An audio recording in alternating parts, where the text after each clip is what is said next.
मित्रों, वंदे मातरम। आप लोगों की बहुत सारी रिक्वेस्ट आई थी मेरे पास कि ईरान का इस विश्व युद्ध में क्या रोल प्ले होगा, जिसके लिए मैंने ईरान की कुंडली पर काफ़ी ज़्यादा डिटेल में शोध किया है, जिसमें कि इज़राइल भी उसका बहुत बड़ा शत्रु है। उसके ऊपर भी मैं डिटेल में डिस्कशन करूँगा। अगर हम ईरान की बात देखते हैं या कुंडली की तरफ डिटेल एनालिसिस करते हैं तो ये निकल के आता है कि ईरान की इस समय जो कोशिशें चल रही हैं परमाणु हथियार बनाने की, अगर इसमें वो सक्सेस होता है तो निस्संदेह वो इज़राइल पर अटैक करने का मीन्स परमाणु अटैक करने का मौका नहीं छोड़ेगा।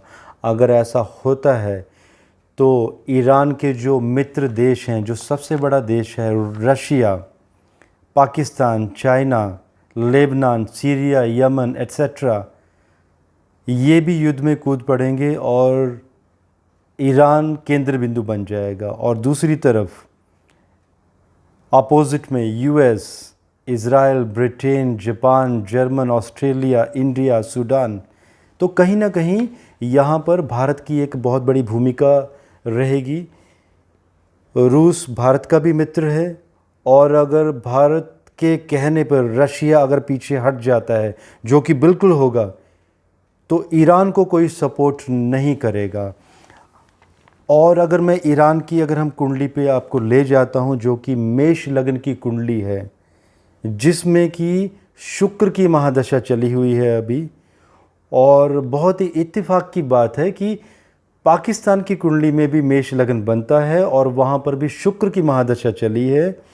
तो कहीं ना कहीं ये इशारा करते हैं कि पाकिस्तान और ईरान दोनों ही कंट्री तलवार की धार पर हैं।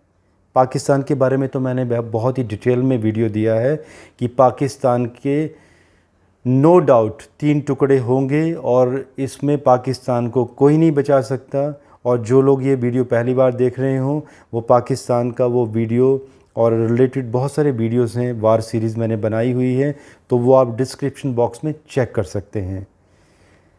मेष लगन, शुक्र की महादशा, लगन के शुक्र शत्रु हैं और साथ में शनि का अंतर चल रहा है ईरान को, जो कि अप्रैल 2019 से ये स्टार्ट हो चुका है, जो कि इशारा करता है और हम देख भी रहे हैं ये हालात कि कहीं ना कहीं उसके बाद ईरान की मुश्किलें बढ़ती जा रही हैं। दोनों ग्रहों का महादशा और अंतर्दशा, शुक्र और शनि की, दोनों ग्रह लगन के शत्रु हैं। लगन मीन्स कंट्री की हेल्थ, इंटेलेक्ट, बुद्धि, विवेक। तो ये इंडिकेट होता है कि बुद्धि विवेक की कमी होगी और ईरान अपना अच्छा बुरा नहीं सोच पाएगा, बहुत बड़ी बड़ी गलतियां करेगा। और जिसके लिए साथ में अगर पंचम घर भी देख लें, अगर हम अर्थव्यवस्था का भी, तो शनि और राहु इकट्ठे बैठे हुए हैं, जो इशारा करते हैं कि ईरान की अर्थव्यवस्था बहुत ही बड़े लेवल पर ख़त्म होगी और ईरान का जो अस्तित्व है वो खतरे में पड़ जाएगा। 29 सितंबर 2020 तक शनि वक्री चल रहे हैं अभी और ईरान की कुंडली में भी वक्री हैं। तो ये शनि देव जी ही हैं जो ईरान को अभी कहीं ना कहीं इन्होंने बचा के रखा है। अगर हम 3 घटनाओं की भी बात करें अभी, जो रिसेंट अभी घटनाएं हुई हैं ईरान में, जो कि आप लोगों ने भी टीवी में देखी होंगी, जो कि ईरान के खोजिर, नतांज एंड तेहरान, जिसमें कि 27 जून, 2 जुलाई 2020, 3 जुलाई 2020, ये रिसेंट की घटनाएं हैं, जिसमें कि वन आफ्टर द अनदर फैक्ट्रियों में कहीं ना कहीं ब्लास्ट हुए हैं। और ईरान का कहना है कि वहाँ पर गैस लीकेज, बट ये इत्तेफाक नहीं हो सकते वन आफ्टर द अनदर। और अगर इसके साथ हम अगर इज़राइल की कुंडली भी अगर हम देखें, जो मैं आपको दिखा रहा हूँ, तो इज़राइल की कुंडली में कन्या लगन बनता है, मंगल 12th हाउस में सिंह राशि के, जो कि राजयोग कारक हैं। इज़राइल की कुंडली में इशारा, एक इंडिकेशन मिलता है कि 2016 से जो वक्त चल रहा है इज़राइल का ब्यूटीफुल टाइम है 2023 तक, जो कि इज़राइल को एक बहुत ही पावरफुल देश बनाएगा। तो ये इशारा करता है मंगल 12th हाउस का कि ये जो भी अभी ईरान में हुआ था, ये जो 3 विस्फोट हुए हैं, ये विस्फोट नहीं है। यूएस की एक बहुत बड़ी सपोर्ट है इज़राइल को। इज़राइल यूएस का राइट हैंड कह सकते हैं आप, और इज़राइल ने वहाँ पर मिसाइल अटैक किया है और वो एस्ट्रोलॉजिकली कंफर्म होता है। और ये जो धमाके हुए हैं ईरान के इन जो फैक्ट्रीज़ कह लें, खुफिया विभागों के अनुसार ये ईरान के खुफिया अड्डे हैं जहाँ पर परमाणु हथियारों को बनाने की कोशिशें या टेस्टिंग करने की भी कोशिशें चल रही थी।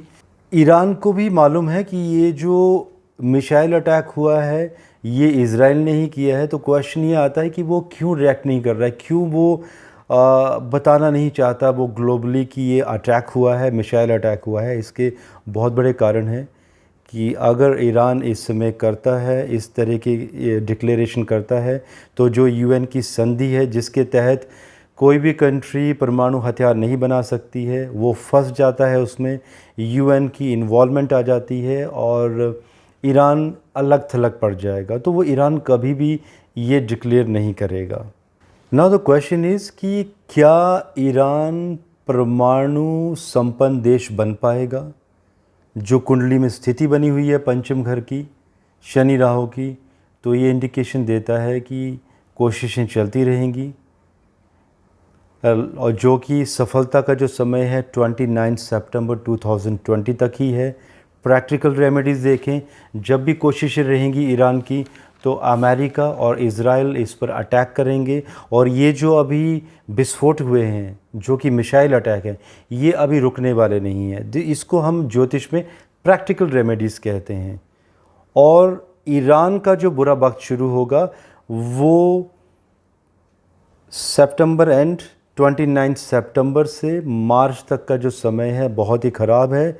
और जो समीकरण बने हुए हैं एस्ट्रोलॉजिकली, इसमें ये इंडिकेशन मिलता है कि ईरान के ऊपर युद्ध थोपा जाएगा ज़बरदस्ती वाला, और जो कि वो संभाल नहीं पाएगा।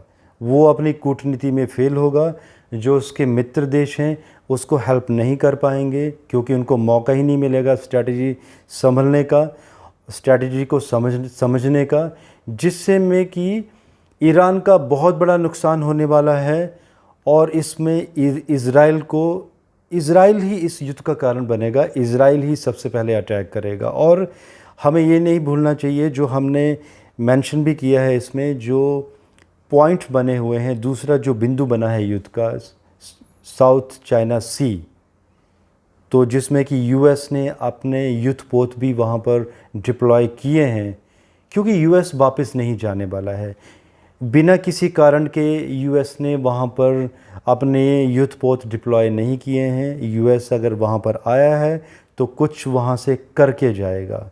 तो जो एस्ट्रोलॉजिकली योग बने हैं, जो कि मैंने बहुत ही 30 मिनट का डिटेल एक वीडियो दिया है सोलर एक्लिप्स वाले दिन, सोलर एक्लिप्स के ऊपर, जो कि इस हमारे प्लेलिस्ट में एक्सेस भी किया जा सकता है, जिसमें ऑलरेडी मैंने बहुत डिटेल में बताया है कि युद्ध पोत के दोबारा ही ये वार शुरू होगी, वर्ल्ड वार, और ये साउथ चाइना सी के नियर बाई उसी एक एरिया से ही स्टार्ट होगी। और रही बात ईरान की, तो ईरान विश्व युद्ध से पहले ही इसके ऊपर युद्ध थोप दिया जाएगा। सो कहीं ना कहीं ईरान का जो समय है ठीक नहीं है मित्रों अभी। और भूमिका ईरान की भी बहुत बड़ी रहेगी इस युद्ध में, जैसे कि हम जानते हैं एज ए कंक्लूज़न। बाकी दोस्तों नमस्कार, थैंक यू, धन्यवाद, वंदे मातरम एंड भारत माता की जय। एस्ट्रोलॉजी से संबंधित और भी जानकारी के लिए हमारे चैनल को सब्सक्राइब करें एंड बेल आइकन पर क्लिक करना ना भूलें।